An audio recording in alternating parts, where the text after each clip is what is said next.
Hello, everybody. Welcome back to another episode of the Payton on the Radio podcast. Today we got episode 8. As I know I'm finally back from my little hiatus of the podcast. We haven't done one since November 19th, which is quite a while now. It's quite a bit since we did the last podcast, mostly because of the fact that I had to work 8 days straight throughout Black Friday. So unfortunately, I wasn't able to get a new podcast out. And then, of course, this past weekend, I wasn't able to get one out either because I was quite busy doing the Fort St. John Huskies games, which I do play-by-play for that junior team. So finally, we are back, though. We are ready to go and finally going to get to talk some hockey here today. Now, I don't have any guests on today's episode, but next week, I'm going to try to get Perlo on the next episode, and we'll talk some more hockey. We have a lot to talk about. We're going to be talking about, who we would like to pick between Horvat and Larkin. We're going to be talking about the World Junior selection of the roster. It's going to be going into camp, so we're going to be talking about those teams and how good Team Canada is going to be looking this year. I'll also talk a little bit about Team USA. We'll talk about the Besser rumors, Edmondson, and a few other things that are going around the league. But before we get into all this, I'd like to just say, if you are new to the channel, make sure to hit the subscribe button and hit that like button as well. And if you're listening on audio, come and check out the YouTube channel. Or if you're listening to this on YouTube, go check out the Spotify and my Apple podcast. Go give it a 5-star rate and a follow. It'll be very much appreciated there, guys. All right, so let's get into the first topic of today, which I definitely do want to get into, is Mr. Jordan Binnington. If you guys haven't seen the clips over the last past week, Binnington has certainly gotten himself into some trouble, mostly just being an idiot. Mostly, I think that's the biggest thing that you're seeing out of him, is that he's just being a dummy, really is. So the first thing he did was tried to step into the trolley tracks of Jordan Staal, which is never a good idea, and just got absolutely fucking steamrolled. The guy just got absolutely killed out there. Jordan Staal was steamrolling in. Jordan Binnington was like, oh, no, I'm going to fucking block this guy, and just got obliterated, which I'm not a big fan of Jordan Binnington. I'm just going to say that right now. What Jordan Binnington's been fucking doing, he's just been absolutely stupid and has not been a cool guy. He really has not been a cool guy. He's just been kind of an annoying douchebag. So anyways, we move on forward to the next game against the Pittsburgh Penguins, where Jason Zucker's flying by and he swung his glove at Jason Zucker, which then he got pulled out of the game because he was just absolutely ass cheeks in that game. He went over and decided to talk crap to Jason Zucker until he got kicked out for inciting. Jordan Binnington has just been in a ton of trouble, and even Berube has been saying to just stay in your net and to play the game. And it seems like the St. Louis Blues have been running into that trouble this year where their team has just not been too successful. Could you blame a lot of it on Jordan Binnington? And I honestly think you could. I think a lot of this could be due to the blame of Jordan Binnington, who has not been their goaltender this year, has not been making the big saves. You could also talk about how poorly built their defensive core is with Leddy and Parayko and Krug and Falk. That's not a good defense core, and you cannot rely on a defense core where you have no good defensemen, to be quite honest. Like, Falk is okay, but you're really going to rely defensively on Leddy. Parayko has been okay, but you're really going to try to rely defensively on Krug. It's not going to work out. And then having to rely everything on Jordan Binnington, which that also has been working out for the St. Louis Blues. And Binnington's just, I think he's kind of a locker room problem in the dressing room for the St. Louis Blues, right? He's costing you games. He's being stupid, taking penalties. He's not being the goaltender you need him to be. He's trying to act cool and trying to be this big tough guy when really he's just a fucking idiot. And he's just costing his team the victories, and he needs to stop acting like a goddamn moron. Now, the St. Louis Blues, in general, actually have a pretty good team. They have some good players on the team. It's just a lot of their guys are not performing big. Ryan O'Reilly's kind of off to a slow start. Kyrie's picked himself back up, but there's still a lot of concern with this team where they're not playing to what they need to be playing. They're 11 and 14 right now, just really not in a great spot for the team. So they really need to kick their horse back up. They're 6th in the Central Division, and they're starting to lose that grasp of, hey, we catch up to a wild card spot. I mean, it's still early in the season, so they can't, but they were on a big winning streak, and then they just fucking plummeted. They even got into the the power rankings last week because I thought they were going to continue, and I thought they were going to continue to be hot.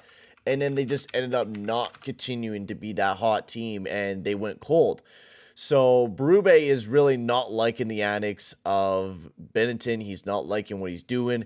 And I think it's causing some troubles in that locker room right now where I think they want to clean things up a lot more and they want to play a lot better. They're not scoring goals. They're not playing good defensively.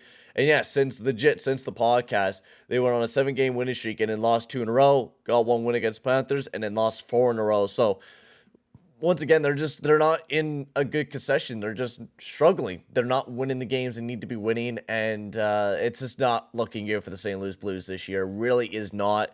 And I think the best thing that they can do this upcoming season, if they're going to continue to struggle like this, is to trade away Ryan O'Reilly or Vladimir Tarasenko. Try to get these guys away so you can pick up some picks and stuff, so you can kind of bolster up your draft picks. I mean, you still have the first-round pick, which I think is a very big key for the Blues to still have, is to have that first-round pick, because quite honestly, that first-round pick, I think it's going to be massive for the team, without a doubt. It's going to be a real big pick for them, because if they're not going to be making it to the playoffs this year, they could get a really good prospect out of this year's draft. I mean, there's so many damn good players that you can get an elite level player at probably 10th overall. So I think for the St. Louis Blues I really don't know what's next. For me, I would probably start retooling the team a bit, maybe trying to get rid of these horrible defensemen that you have in your defense core with Fall, Krug, and Letty. Some of them are not terrible guys, but I think you need to retool the team a little bit and start going towards a new direction, especially with the young Kyrou and Thomas. They are still young. You have time to kind of do that little bit of the retool and pick up some new players to help the team out for the future. So I think that's what maybe the Blues should be doing next, is start, developing some younger players, getting some other players on the team, and help out the team for the future. Of course, we'll have to see how the rest of the year will go for the St. Louis Blues, but I think if they were to start going towards a rebuild, it wouldn't be a bad idea for the team.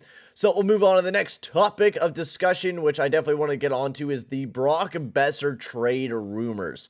I thought this stuff was kind of insane to hear on Saturday night, where he got benched, he got scratched, then he got re-put into the lineup. Brock Besser just has not been amazing, man. He really hasn't. Even over the past few years, he hasn't been a guy that's been generating a whole lot of offense. He's a great finisher. He could finish his plays really well, but he's not been the guy that you can rely on him to help you produce things offensively. Brock Besser has just been piss poor 5-on-5 over the past 2 years, and it's been really showing. Power play is okay, and finishing wise he's okay, but everything else for Brock Besser has not been amazing. And I think maybe mostly due to the fact, maybe because of his injuries, but even then he's still finishing his plays and he's still producing a decent amount of points. So there's a lot of concern with Brock Besser right now, where of course there's trade rumors right now going around where they were talking about being open to going to other teams. And right now the Vancouver Canucks have actually been red hot over the last few games as well. They've been actually gaining some pretty big momentum. And I think they are 7-3 in their last 10 games. So they're starting to get almost back to a 500 record, even though a lot of their games they've been facing against kind of bad teams. Like their win against Colorado and Vegas were pretty big, but then San Jose, I don't know. I still really don't believe that the Vancouver Canucks are gonna do any good. Yeah, they're gonna be okay. They might be near a wild card spot, but I just don't think they're gonna be a playoff team this year still, even though they are playing a lot better than what they were. And starting to gain a little bit of momentum. I just don't believe that this team is going to be a playoff team this year. And Brock Besser, I think with Brock Besser, it's, he's always been talked about being traded out of Vancouver, and there's always been rumors about him. And I always felt like Brock Besser is on the cusp of being on a breakout. To be quite fair, Brock Besser is always on the cusp of having that breakout season where he can throw up 30, 40 goals. It just seems like every year he either gets injured or something derails him or whatever it may be. It's just usually something like that happens to Brock Besser, where the guy can produce some insane offense and can finish his chances. It's just he's been up and down over the last few years and hasn't really been able to stay in that consistent pace, which I think is really worrying for a lot of Vancouver Canucks fans. Now, you could definitely see him being traded away, but the problem is the trade market for right winger goal scorers that have been okay was Bjorkstrand, who got a second and a third. So for Brock Besser's trade value, it is not that high up compared to what it would be for some other players. And I think that's kind of a big concern for Vancouver because they don't want to just lose Brock Besser for a second and third round pick, especially since, he can be a really good player for the team. It's just if you're going to be scratching him, his agent most likely won't like that. The player most likely won't like that and will most likely look for other, areas to play in. Which you could see maybe teams like, I could even see Buffalo, Carolina might not be a bad idea. Colorado could always use an extra right winger goal scorer. You could see many teams go after a right winger goal scorer that has some serious potential. Sure, the contract looks a little bit scary if he's not going to be that big guy, but it's only 3 years that you're taking on a $6.65 million contract, so it's not terrible. But I hope Brock Besser the best, man, because I've always been a big fan of Brock Besser and always been kind of waiting for him to break out. It's just he hasn't had that exact year to really showcase that just yet, and has always been up and down. And then for the Vancouver Canucks, they also lost Thatcher Demko to an injury. He'll be out for like the next 6 weeks. So some concerning signs for the Vancouver Canucks. Spencer Martin has been really good in the back net for the Vancouver Canucks, but I just don't know how long this hot streak will really end or will really last for the Vancouver Canucks. I don't think it'll last forever. I just, I don't have high optimism here on the team. I have been really liking Kuzmenko, though, man. As an Oilers fan, I wish we really picked up Kuzmenko because he has just been insane for the Vancouver Canucks this year, which is, kind of concerning because are you even going to really be able to keep him? That's the funny part.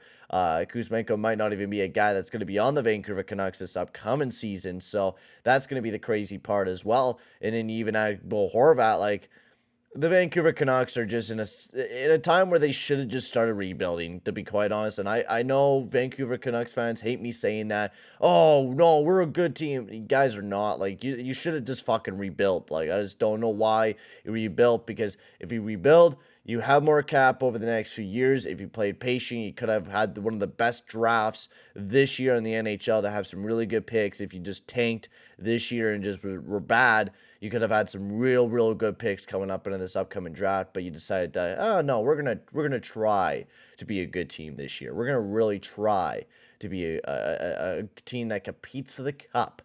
No, you're not. Simply, you're not, man. This team is still not good. I'm gonna still say that.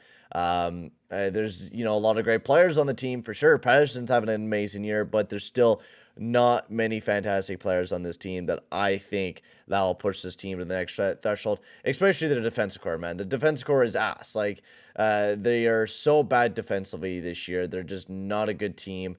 It's just not good when you have a goal scoring matchup against the Canadians. And the same thing with the Edmonton Oilers. I mean, the Edmonton Oilers are not amazing defensively either, but besides that, let's move on towards the next topic of discussion, which is another Oilers. We'll kind of leeway our move into the Oilers discussion here and talk about the Joel Edmondson rumors, which absolutely I want to blow my brains out with these rumors for an Edmonton Oilers fan, because I think these rumors are absolutely fucking stupid. Everyone's talking about giving up a first round pick for this guy and, giving up this for this guy. It's like, dude, Joel Edmondson is ass, man. I don't know why people continue to think that ass defensemen are going to fix up our damn team, bro. Like, this is a Cody Ceci 2.0, but a hella worse. This guy has had one good year back in 2020-21. That's the last year that he ever had a good season, and he is ass. So I don't know what's going through our thick minds of, let's pick up Joel Edmondson, who is on a decent contract, 3.5, but for the next 2 years for a guy that does not know how to play defense, no thank you. Please and thank you. I do not need Joel Edmondson in the Edmonton Oilers. If we're picking up a defenseman and we're spending a first round pick, I think we'd rather go after Jacob Chikrin or somebody else that is well worth it compared to Joel Edmondson, to be quite honest. We need to go after somebody that actually has a proven track record and not somebody that has no proven track record of just being a big dummy in the back end. We don't need a big dummy in the back end for the Edmonton Oilers. We need an actual good defenseman who could come in, pick up some good minutes, and play really well defensively, not a guy that's going to be an absolute dummy out there And we definitely do not need Joel Edmondson. He is not good. And majority of the defensemen in Montreal are not good. I think the only guy that is Matheson. Everybody else in Montreal is not good. They don't play good defense. We don't need anybody in Montreal to pick up towards our defensive core, okay? Please and thank you. I do not want that. I'm good. I'm good. No, thank you. I will move on towards another thing, though, here in Montreal. Sean Monahan. I just opened up their stats, and Sean Monahan's having a little bit of a resurgence of a year. I'm happy to see that from Sean Monahan. I've always been, kind of a low-key fan of Sean Monahan, especially when he was in Calgary. I thought he was a really good player. But he's looking like he's having a pretty good bounce-back season. He's looking not bad. His analytics are not looking terrible either, if I could find the right card to pop up his stats here. Jesus. Yeah, he's starting to resurge himself a little bit as a pretty good defensive guy, not producing too much offensively. I still think Sean Monahan will most likely be like a career third line player, but if he can stay healthy and produce some good minutes, I think Sean Monahan could be a really useful third line guy that could give you, maybe 30, 40 points per season. He's not going to be that old guy that's going to put up 82 points per season, especially with the amount of injuries this guy has dealt with. Sean Monahan is just not going to be that big offensive producer, and I don't think Sean Monahan was really ever the hugest point producer in the world. He had that really hot season playing with Johnny Gaudreau, but after that, he really didn't do very much else after that. I think he's that type of player that will throw up maybe the odd 60 points per season, but now since the injuries have hit him, I think he's only going to really be able to put up like 30, 40 points per season. And he's still, I love Sean Monahan. I think he'll do quite good, and I'm happy to see that he's doing really well with the Montreal Canadiens and having some success with them as well. And since we did not do a podcast in the last little bit, we missed some signings as well, as we'll talk about Rope Hintz getting a massive 8-year contract for $8.45 million per season, and I absolutely love this deal for the Dallas Stars. I thought this was an amazing move. I absolutely love Rope Hintz. He's been amazing this year. 30 points in 24 games. You could also add Jason Robertson in the list of just being absolutely incredible this year. Both of them have been insane, and now they probably wish that they locked up Jason Robertson for even longer, because my God, they should have, because Jason Robertson is having a career year, and you don't even want to imagine what he'll be able to do later on down the road with 41 points in 25 games. You're going to have to pay this guy big bucks later on down the road, but holy crow. He's just been incredible, and you could even add Rope Hintz in that category. Both players have been incredible for the Dallas Stars and are two big players moving forward for this team. And I really love the build of the Dallas Stars. They have been pretty good this year. They've been playing quite well, especially with Heiskanen, the defense core. Jake Andre has been a really good back net for the Dallas Stars. He's been quite good. And just so many positive things there in the Dallas Stars that I've been really enjoying. And now you just lock up Rope Hintz for the next few years, or for the next almost decade. It's going to be a real nice move. I thought it was a really nice signing. He's just going to be turning 27, so that 8-year contract will fit perfectly. I think that's just a beautiful contract, and I think Rope Hintz will play all the way good until he retires, to be quite honest with you. Rope Hintz plays that type of hockey where Rope Hintz will probably last throughout his entire career with the great two-way game that he does play. Rope Hintz just plays in general in an entire game. He's an all-around great player and does an all-around great build for a team for the next couple of years. So great signing by the Dallas Stars. Really, really enjoyed that. And we'll now move on to the World Juniors. We'll talk about the World Junior Hockey build of the team, and we're going to be talking about a few players that I was a real big fan of that got picked up in this draft. Or not in the draft, in the selection of this team, because there's a lot of players that I do like that got picked up, and I was like, oh yeah, this is gonna be a real good player. One of them, Jordan Dumas. The guy has been incredible in the queue. Has 54 points in 25 games. Was the pickup by the Columbus Blue Jackets in the third round. He's been incredible. But the other players that got picked for forwards, we had Banker, Owen Beck, Connor Bedard, Zachary Bulldog, Colton Dock, Zach Dean, Dumas, Fantelli, Nathan Gaucher, Ryan Green, Riley Kidney, Zach Upsiptalk, I think is how you say it, Brendan Hoffman, Joshua Raw, Reed Schaefer, and Logan Stankoven. Now, Reed Schaefer is an Edmonton Oilers guy as well, so I quite like that. Joshua Wall was in the last team as well, I do believe. Same with Connor Bedard. I'm really excited to see how well Bedard and Fantilli will actually play alongside of each other, because I don't believe we got to see Adam Fantilli in the last one, I do believe. I don't think he was in the last World Juniors from what I do remember, but this is really exciting to pick up.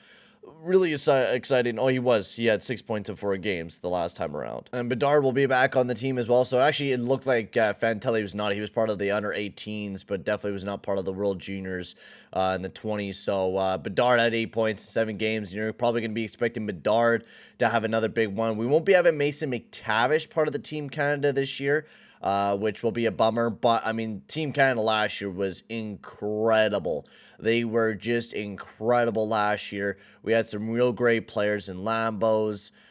We had, of course, Ken Johnson on the team last year. Mason McTavish, he was just incredible for the team as we won gold last year, which was quite cool. And the runners-up in that tournament was Finland and Sweden. So you're imagining Team USA will be kind of trying to push back this year as well.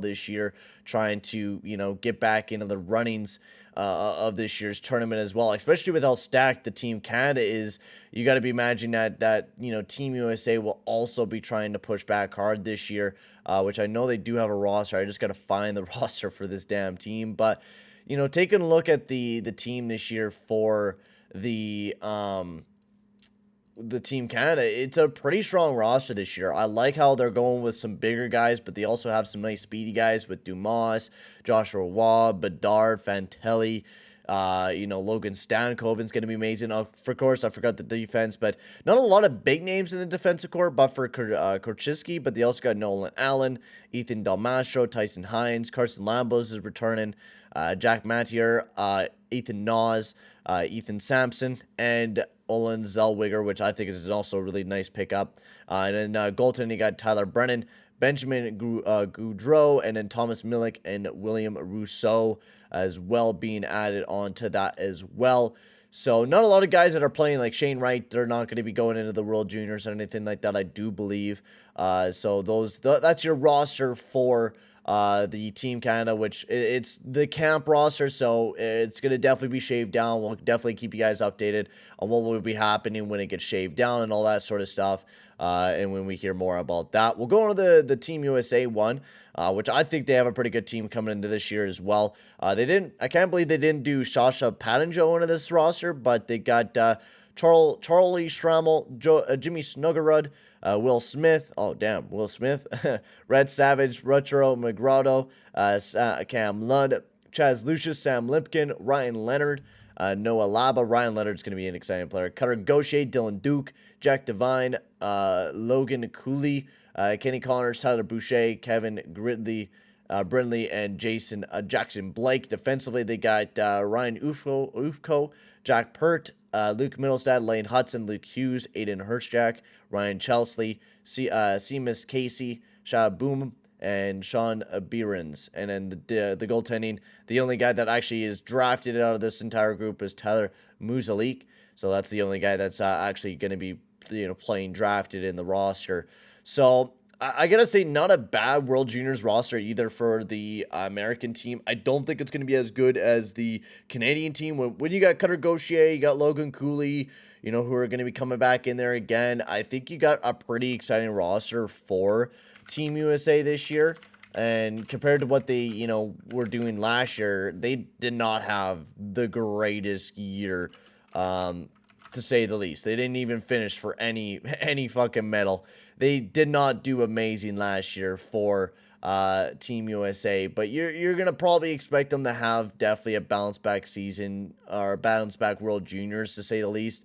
They even had Thomas Bordelot and Matt Coronado, so they actually have kind of like a worse team compared to what they had last year. Yeah, 3 of their biggest players last year in Bordelot, Mazzara, and Coronado not on the team. Bordelot had 8 points. Coronado had a big 7. I mean, you still have Logan Cooley coming back, who had 6 points last year, but you're definitely missing a lot of guys that were big point producers. Even Paninjo, for some reason, not on the roster selection, and he did really good for the team last year. So definitely a lot of newer guys coming into this year's World Juniors for sure for Team USA. So we'll have to see how well they do. But it's going to be exciting to see what they'll be able to do in this upcoming World Juniors. I think it's going to be fun. I always love the World Juniors. It's always a fun time of the year to kind of take a look at a lot of the younger players because, quite honestly, I really don't know a lot of the younger players. This is all new to me. You know, I'm able to see a lot of these younger players that I really don't get to watch on a daily basis. Mostly because I'm busy as hell, so I don't really have enough time to watch a lot of the World Junior play or a lot of the junior play or anything like that. So it's exciting to see, you know, these players go up against each other.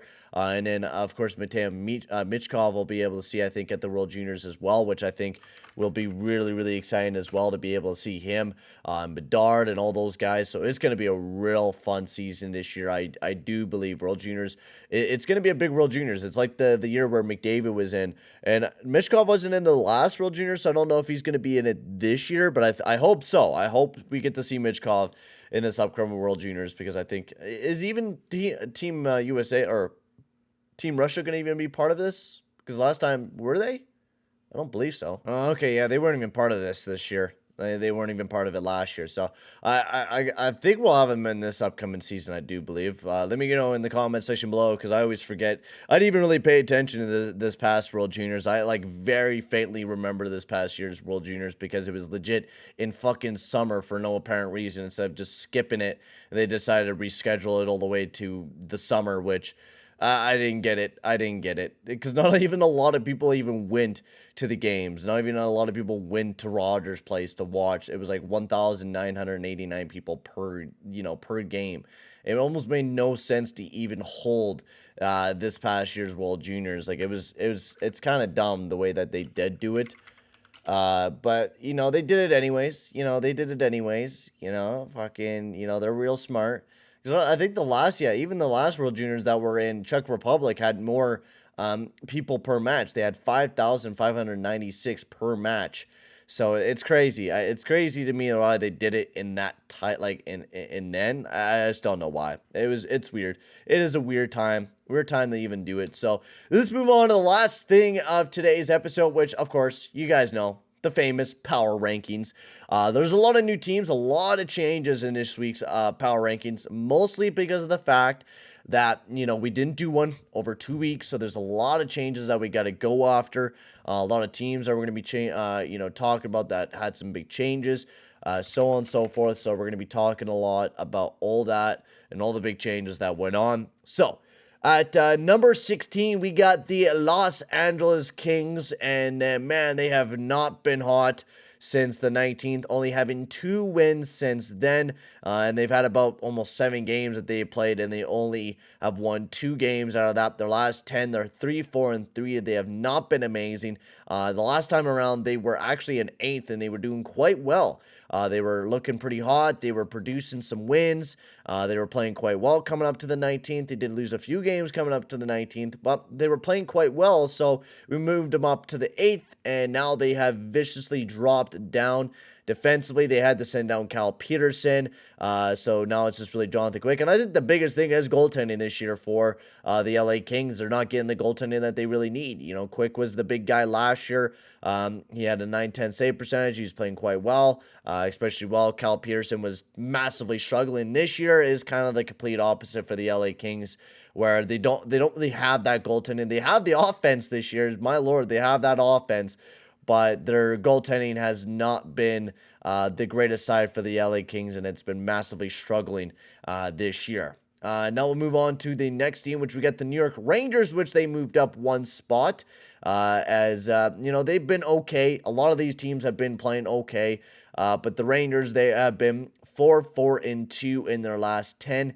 Another team that has an okay record right now and has been playing okay. A lot of their players have been doing all right as well. Panarin, he's been a little slow since the start of the season. Adam Fox is always as great as always. And Laffy actually picking up some points as well. But I feel like a big thing for the New York Rangers right now is their depth scoring has not been amazing. And Jacob Trouba has been absolutely booty cheeks defensively. Most of their defense core has just been ass over the last little bit. But same with them. Since the 19th, they've been playing a lot of games. And they've only really picked up 4 wins since the 19th, with about 5 losses since then. So they're 3-5 since the 19th, and they've just not been incredible. And up next, we got the Edmonton Oilers, who are surprisingly up here. I really didn't even want to pick them into this power rankings, but they were one of the better teams out of everyone else. There's a lot of teams that have just been mediocre this year, and quite honestly, we can't really diss too hard on the Oilers because the Oilers have been quite well as well. They've won 5 out of the last 4, or they're 5-4 out of the last 9 games since the 19th, and they've been winning some pretty big games, even though they've been really weak in their lineup. They've been missing a lot of big players. Fogel's been injured. Kane's been out of the lineup for the last little bit. McLeod as well. He's going to be out for the next little bit. Hyman just missed last game. So they've been missing a lot of big players out of the lineup for the Edmonton Oilers, but they've still been able to pick up some big victories over the last little bit as well. Stuart Skinner's been the big goalie, but Jack Campbell continues to struggle for the Edmonton Oilers, and I think that's like the biggest storyline out of this team is the goaltending has been okay. Stuart Skinner's been incredible and has been an incredible goalie for the team, but Jack Campbell's been the biggest hit to the team, and he's just not been playing very great at all for the Edmonton Oilers and has been kind of a big worry for the team. We move on towards the Detroit Red Wings, who take on number 13. They've been a pretty good team over the last 10. They have been 5-3-2, and since the 19th have been actually putting on a decent amount of wins. They were on a 4-game winning streak before going on a 3-game winning streak before winning another one against the Blue Jackets just the other day.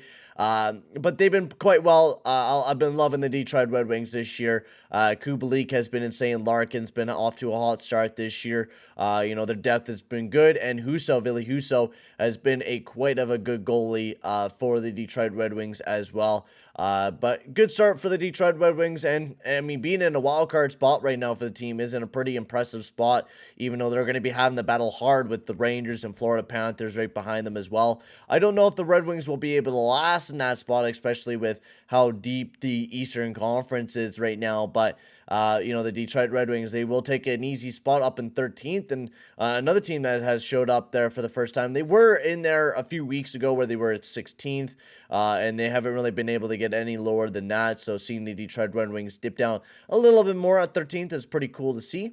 And for the very first time showing up in this power rankings this year is the Minnesota Wild, which is quite surprising to see as well. I thought the Wild weren't going to even be on here with how bad of a start they were off.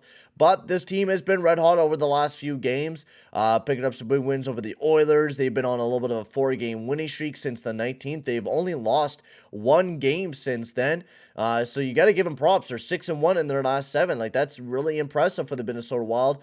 Kirill Kaprizov has been insane. Matt Bolly, of course, has been really good. Zuccarello as well, you could add to that list. They definitely need a centerman because they don't have a good centerman in this core, but Sam Steele's been playing up on the top line, which you think would be bad, but it's actually been working quite well. You definitely need Fleury to step up a bit more, but the team is doing quite well there in the Wild, and they're starting to gain a little bit more momentum. And up at number 11, we got the New York Islanders, who moved down 2 spots compared to last time, and honestly, a lot of the teams that we're going to be talking about that moved down really don't deserve to move down because they're still doing really well, but there's just other teams that are doing better than them right now, and the New York Islanders in their last 10, they are 16-4, and another team that has just been continuing to do pretty well.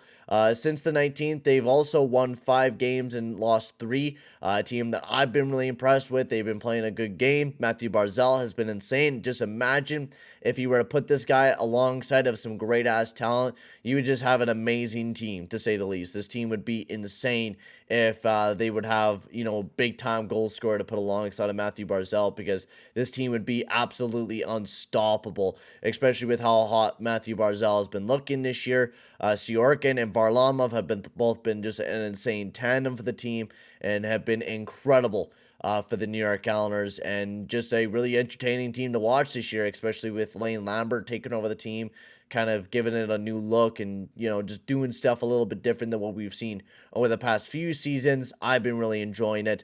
And we'll move on to another team that has been incredibly hot. They were off to a rough start to the season, but now they've been on a massive resurgence, and as the Pittsburgh Penguins, since the 19th, they are 6-2 since the last time we talked about this team. And the Penguins, man, they have just been incredible.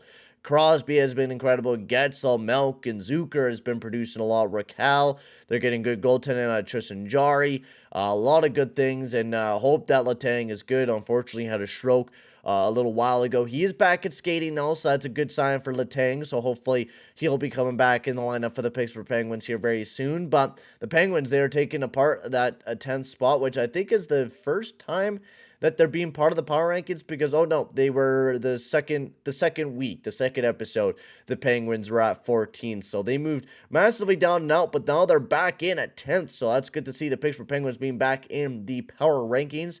And moving on to 9. And while the Dallas Stars take on number 9, and they move down 3 spots, and another team that I was kind of reluctant to move down, because this has been a red hot team as well, to be quite honest with you guys. Dallas Stars have been incredible. Jason Robertson has just been insane, leading the goal scoring in the NHL. Rope Hintz has been awesome. Pavelski, Ben's been having a big resurgence here, same with Sagan.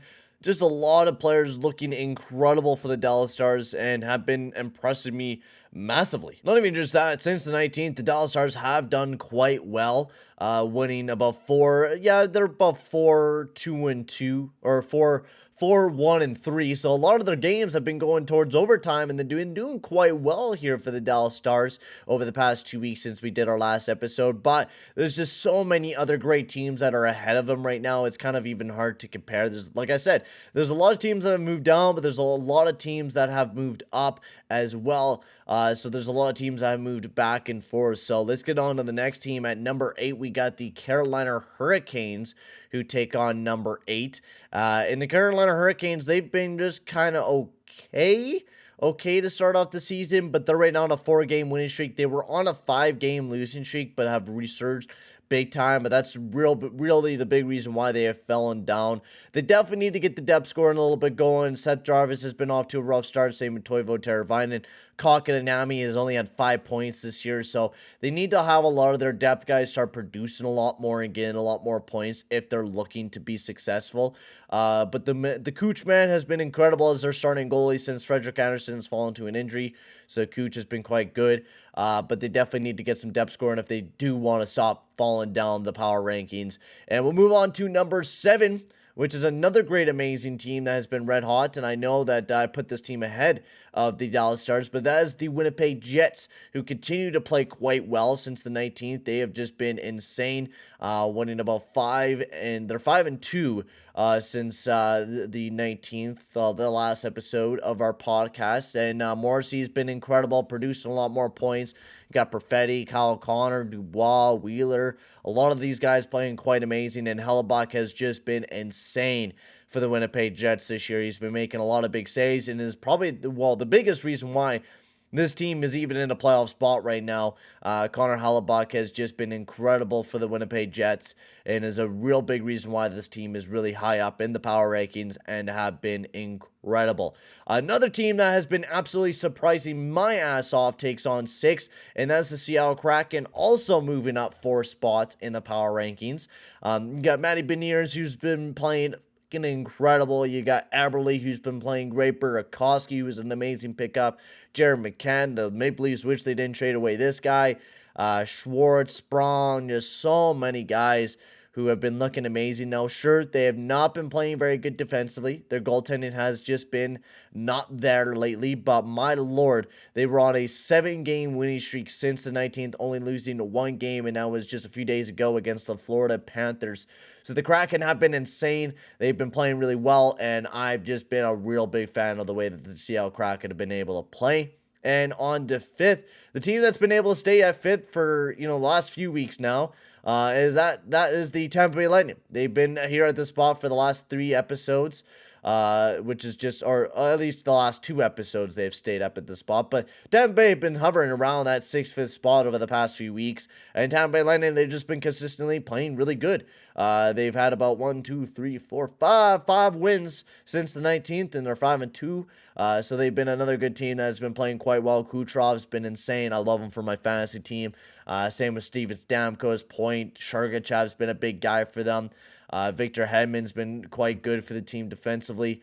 Vasilevsky as well has been decent in the net, but the biggest thing is their offensive capabilities. Their depth scoring has been really popping off over the last little bit, and they've been really playing like a very, very solid team for this year. And now we'll move on to the top four. We got the Vegas Golden Knights moving down one spot. Another team that has been struggling over the last little bit, but they just beat the Boston Bruins just last night in a very close game between those two teams. And Vegas, even though missing out on Jack Eichel, who's now listed day-to-day, who even missed last night's game, they were still able to pick up a big victory. But Logan Thompson's still been incredible.